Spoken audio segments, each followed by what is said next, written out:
கொஸ்டினே தெரியல. ஆனால் 4 ஆப்ஷன் வச்சுருக்காங்க. அந்த 4 ஆப்ஷனில் 3 ஆப்ஷனை பற்றி உங்களுக்கு தெரியுது. 3 ஆப்ஷனை பற்றியே பேக்ரவுண்ட் தெரியுது, ஒரு ஆப்ஷன் தெரியல. அப்போ நீங்கள் என்ன பண்ணுவீங்க? எல்லாருமே 100% ஒரு எக்ஸாமுக்கு வந்து 100% தெரிஞ்சுக்க எல்லாமே தெரியுன்றது அபத்தமான ஒரு பொய். அது தப்பு. அது வந்து நெவர். எனக்கு தெரிஞ்சு அதுமாரி எல்லாமே தெரிஞ்சுக்கணும்னு அவசியம் இல்லை, தெரியாது அவங்களுக்கு. டிஎன்பிஎஸ்சி எப்பவுமே ஒரு கொஸ்டின் கேட்குறான்னா அதுக்குள்ளே ஆன்சரை வச்சு அந்த ஒரு நிமிஷத்துக்குள்ளே கண்டுபிடிக்கிற மாதிரி தான் கொஸ்டின் செட் பண்ணுவாங்க. அவ்வளோ ரொம்ப டஃப்பாலாம் கொஸ்டின் செட் பண்ணுவாங்க. அது நம்ம அந்த சூட்சமாக நமக்கு தெரியாதனால அது ரொம்ப டஃப்னு நம்ம சொல்கிறோம். அந்த லக்கும் பார்த்திங்கன்னா தானாக வந்துடாது, உங்களோட டிசிஷன் மேக்கிங்கில் தான் இருக்குது அந்த லக்கும். நீங்கள் சூஸ் பண்ணுறது தான். நீங்கள் சூஸ் பண்ணுறதுனால தான் அது லக்காகுது கோசம், லக்கால் நீங்கள் சூஸ் பண்ணுற போகிறதில்ல. யூத் பேப்பரின் இனிய வணக்கம். மறக்காமல் சப்ஸ்கிரைப் பண்ணுங்கள், பக்கத்தில் இருக்க பெல் ஐகானை கிளிக் பண்ணுங்கள். தேங்க்யூ. வணக்கம், என்னோட நேம் பிரகாஷ். விழுப்புரம் மாவட்டம் விக்கிரவாண்டி வட்டம் முட்டத்தூர் கிராமத்தை சேர்ந்தவன் நான். இப்போ நான் தற்போது வந்து பார்த்திங்கன்னா விழுப்புரம் மாவட்டத்தில் மாவட்ட ஆட்சியத்தில் வருவாய்த்துறையில் வந்து பணிபுரிந்து வரேன். இளநிலை வருவாய் ஆய்வாளராக பணிபுரிந்து வருகிறேன். நான் தமிழ்நாடு அரசு பணியாளர் தேர்வு மூலிமா 2018 நடந்த குரூப் 4 ஸ்டேட் லெவலில் 6வது ரேங்க் எடுத்திருந்தேன். கம்யூனிட்டி லெவலில் 3rd ரேங்க்கு. போட்டித் தேர்வாளர்ன்றது வந்து தனக்குள்ளே தன்னம்பிக்கை இருக்கணும். நம்மளால் முடியுன்ற எப்பயுமே முடியுன்ற எண்ணத்தை எப்பயுமே விடக்கூடாது. அது முக்கியமான ஒன்று. முன்னாடி பார்த்திங்கன்னா எக்ஸாமு அப்படின்னு ஒரு பொதுவான ஒரு தோற்றத்தை நான் உங்களுக்கு சொல்ல வர விரும்புகிறேன்னா, எல்லாருமே 100% ஒரு எக்ஸாமுக்கு வந்து 100% தெரிஞ்சுக்க எல்லாமே தெரியுன்றது அபத்தமான ஒரு பொய். அது தப்பு. அது வந்து நெவர். எனக்கு தெரிஞ்சு அதுமாரி எல்லாமே தெரிஞ்சுக்கணும்னு அவசியம் இல்லை, தெரியாது அவங்களுக்கு. 60-70% உங்களுடைய ஒர்க்கு ஸ்டடி, உங்களுடைய படிப்பு, ஓகேங்களா? 20% உங்களுடைய ஸ்மார்ட்னஸ், சமயோஜித புத்தின்னு சொல்லுவாங்க. அந்த சூழலில் எப்படி நீங்கள் யூட்டிலைஸ் பண்ணுறீங்க, அது ஒரு கொஸ்டின் நேராக நீங்கள் பார்த்தோன்னே படித்தோடனே தெரியும், அது உங்களுடைய படிப்பு. படிக்காத ஒரு கொஸ்டினை நீங்கள் அதை கரெக்டாக ஆன்சர் சூஸ் பண்ணுறது ஸ்மார்ட்னஸ். அந்த ஸ்மார்ட்னஸ் எப்படின்னா, டிஎன்பிஎஸ்சி எப்பவுமே ஒரு கொஸ்டின் கேட்குறான்னா அதுக்குள்ளே ஆன்சரை வச்சு அந்த ஒரு நிமிஷத்துக்குள்ளே கண்டுபிடிக்கிற மாதிரி தான் கொஸ்டின் செட் பண்ணுவாங்க. அவ்வளோ ரொம்ப டஃப்பாலாம் கொஸ்டின் செட் பண்ணுவாங்க. அது நம்ம அந்த சூட்சமாக நமக்கு தெரியாதனால அது ரொம்ப டஃப்னு நம்ம சொல்கிறோம். ஒரு கொஸ்டினை பார்த்திங்கன்னா அந்த 52 செகண்டு தான் நமக்கு ஃபிக்ஸ் பண்ணியிருக்காங்க. அந்த 52 செகண்டில் நம்ம சூஸ் பண்ணால் அங்கே ஏதோ ஒரு நமக்கு ஒரு மைல்டாக ஒரு ஆப்ஷன் வச்சுருக்காங்க. அப்போ நம்ம அதிலேருந்து சூஸ் பண்ணோம். அதுதான் ஸ்மார்ட்னஸ். எக்ஸாம்பிள் சொல்கிறேன், ஒரு கொஸ்டினே தெரியல, ஆனால் 4 ஆப்ஷன் வச்சுருக்காங்க. அந்த 4 ஆப்ஷனில் 3 ஆப்ஷனை பற்றி உங்களுக்கு தெரியுது. 3 ஆப்ஷனை பற்றியே பேக்ரவுண்ட் தெரியுது, ஒரு ஆப்ஷன் தெரியல. அப்போ நீங்கள் என்ன பண்ணுவீங்க? சம்மந்தமே இல்லாமல் இருக்குது, அதை தான் சூஸ் பண்ணிங்க. அதுதான் ஸ்மார்ட்னஸ். இன்னொரு எக்ஸாம்பிள் சொல்ல பார்த்தீங்கன்னா, ஒரு கொஸ்டின் ப்ரீவியஸாக ஒரு 10வது கொஸ்டின் 12வது கொஸ்டின் படிச்சுப்பீங்க.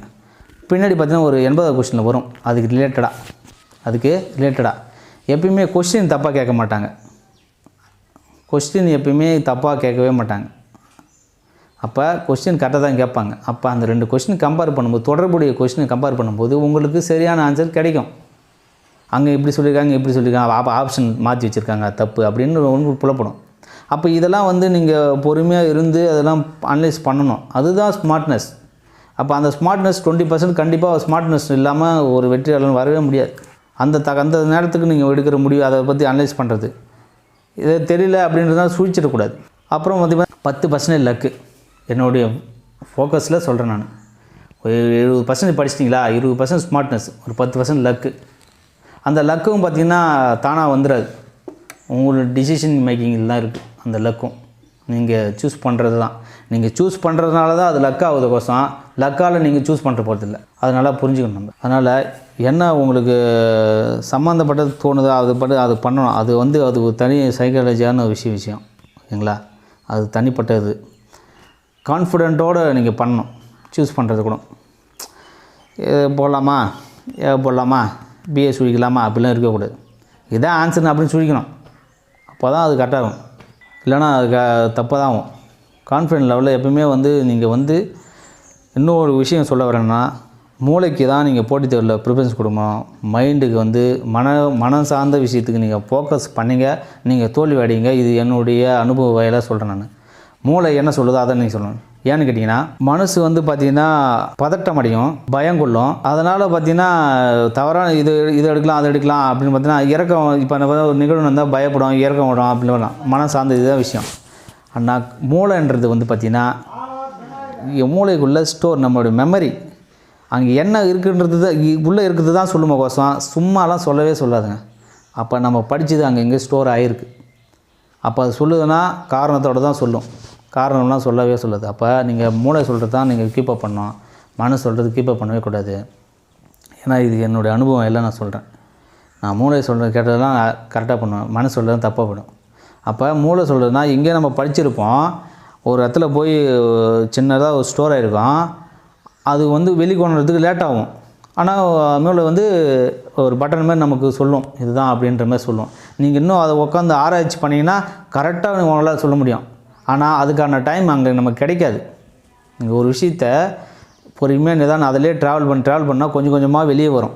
ஆனால் நமக்கு அதுக்கான டைம் கிடைக்காது அங்கே எக்ஸாமில். அப்போ மூளை சொல்கிறது கேளுங்க.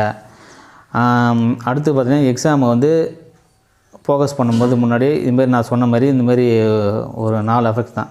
இதுமாரி படிக்கிறோம், ஒரு 70% நம்ம எஃபோர்ட்டு, 20% ஸ்மார்ட்னஸ்ஸு, ஒரு 10% லக்கு. ஓகேங்களா? இதை விட்டுட்டு சின்ன சின்ன விஷயங்கள் தான் வந்து நெக்லெக்ட் பண்ணும், பெரிய பாதிப்பு ஏற்படுத்தும். நீங்கள் படிக்கிறதுனாலையோ பண்ணுறதுனாலையோ இல்லை.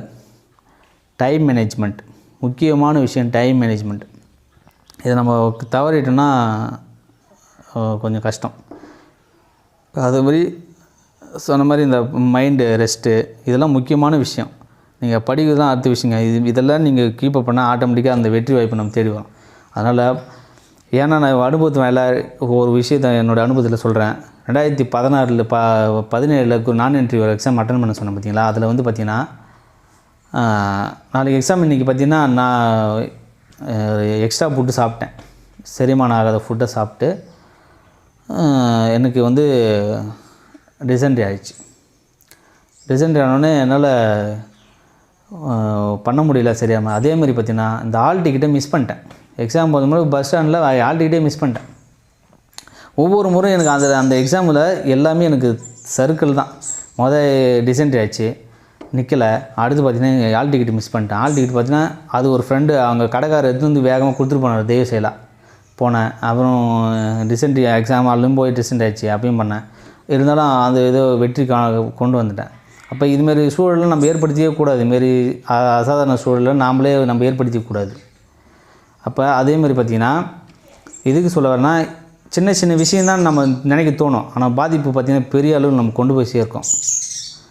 சரிங்களா? அதனால் டைம் மேனேஜ்மெண்ட்டு கண்டிப்பாக முக்கியங்க.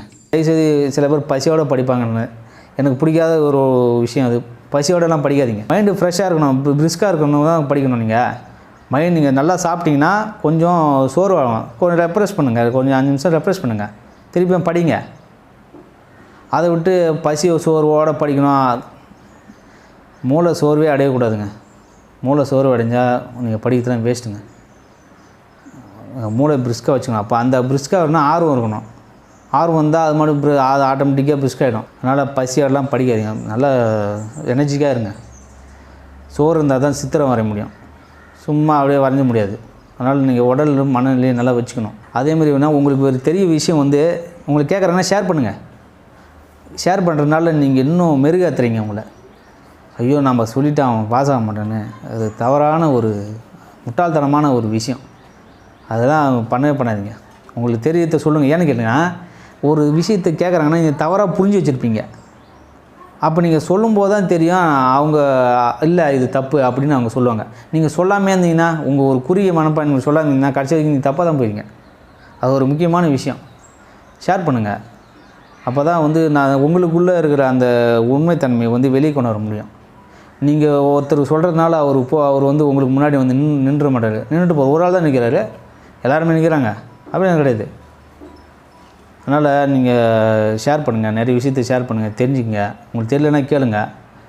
போட்டித் தேர்வில் வந்து பார்த்திங்கன்னா எல்லோரும் தெரிஞ்சுக்கிறது எல்லாம் வந்து கற்றுக்குறாங்க. அப்புறம் வந்து போயிட்டு இந்த குறுகிய மண்பாடோட நான் இவங்கெல்லாம் போய் கேட்கணுமா அப்படிலாம் நினைக்காதீங்க. சரி, சின்னவங்களாக இருந்தாலும் கேளுங்க, தப்பு கிடையாது. ஒரு 3 மணி நேரம் 12 சப்ஜெக்ட் வருங்க டிஎன்பிசியில். இந்த 12 சப்ஜெக்டையும் 3 மணி நேரத்தில் நம்ம கண்ட்ரோலுக்குள்ளே வரணும்னா நம்ம அதுக்கு முன்கூட்டியே ப்ரிப்பேராக நம்ம ப்ராக்டிஸ் பண்ணணும். ப்ராக்டிஸ் மேக்ஸ் பர்ஃபெக்ட்னு சொல்லுவாங்க இல்லைங்களா? அதுமாரி நான் வந்து அப்போ அதிலேருந்து நான் என்னோட திருத்திக்கிட்டேன். அந்த 3 மணி நேரத்தில் அந்த 12 சப்ஜெக்ட்டும் நம்ம மெமரிக்குள்ளே இருக்கணும்னா நம்ம எப்படிலாம் அதை கொண்டு வரணும்னு நான் டிசைட் பண்ணேன். அப்புறம் டிசைட் பண்ணிவிட்டு அதுக்கேற்ற மாதிரி நான் பிளான் பண்ணேன். பிளான் பண்ணி ஒவ்வொரு ஃபுல் டெஸ்ட்டும், அதாவது டிஎன்பிஎஸ்சியில் நடக்கிறீங்க இல்லையா 200 கொஸ்டின், அதுமாதிரி 200 டெஸ்ட்டு வந்து 200 கொஸ்டின் டெஸ்ட் வைக்கும்போது அதுக்கேற்ற மாதிரி நான் ப்ரிப்பேர் பண்ணேன். அதை நான் சக்ஸஸ் பண்ணதுனால எனக்கு டிஎன்பிஎஸ்சி கொஞ்சம் ஈஸியாக இருந்தது. ஏன்னா 3 மணி நேரம் வந்து ஒரு 3 மணி நேரம் வந்து நம்ம 200 கொஸ்டின் நம்ம ஃபோக்கஸ் பண்ணுறோம். எக்ஸாம்பிள் பார்த்தீங்கன்னு வச்சுங்களேன், ஒரு தமிழ் எடுத்துங்க, தமிழில் 100 கேள்வி கேட்பாங்க. இந்த 100 கேள்வி கொடுத்துட்டு நீங்கள் அடிக்கனா ஈஸியாக அடிச்சிடலாம். ஏன்னா நம்மளோட மைண்டு ட்ராவல் பார்த்திங்கன்னா அதிலேயே ஃபோக்கஸ் ஆகிட்ருக்கும். என்னது தமிழ் அந்த தமிழிலே நம்ம வந்து மூளையில் நம்ம ஸ்டோர் பண்ணி வச்சுருப்போம். நம்ம அதிலேயே ட்ராவல் பண்ணியிருப்போம். அடுத்தடுத்து என்ன வரும்ன்றது நம்ம ட்ராவல் பண்ணியிருப்போம்.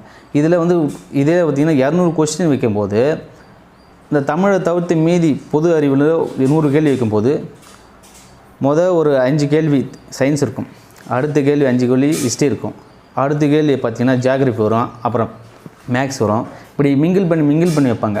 நீங்கள் ஒவ்வொரு கொஸ்டின் அட்டன் பண்ணும்போதும் சயின்ஸ் போகும், சயின்ஸில் ட்ராவல் ஆகிட்டே இருக்கும். திடீர்னு அப்படியே ட்ராப் பண்ணிட்டு திருப்பியும் வந்து ஒரு மேக்ஸுக்கு போகணுன்னு வச்சிங்களேன், டைம் எடுத்துக்கும். அதேமாதிரி ஜியாகிரஃபி, அதேமாதிரி சயின்ஸு, இப்படி மாறி போகும்போது உங்களுடைய மூளை என்ன பண்ணால் அந்த அளவுக்கு ஸ்பீடாக போகாது. ஒவ்வொரு முறையும் பிரேக்கப் எடுத்துக்கிட்டு பொறுமையாக எடுத்துகிட்டு தான் போகும்போது உங்களோட டைம் வந்து லெஸ் ஆகிட்டே இருக்கும். அப்போ நம்ம அந்த அளவுக்கு நம்ம மூளையை வந்து பக்குவப்படுத்தணும். அது நம்ம மூளையை வந்து நம்ம அதுக்கேற்ற மாதிரி அந்த ஸ்பீட் லெவலுக்கு ஏற்ற மாதிரி அந்த நமக்கு 3 மணி நேரம் கொடுத்துருக்காங்க இல்லைங்களா, அந்த 3 ஏற்ற மாதிரி நம்ம எப்படி பட்டுன்னு வேகமாக ட்ராவல் பண்ணி நம்ம அந்த சப்ஜெக்டுக்குள்ளே போயிட்டு நம்ம அச்சீவ் பண்ண கொஸ்டின் அடிக்கிறோன்றது தான் முக்கியமான விஷயம்.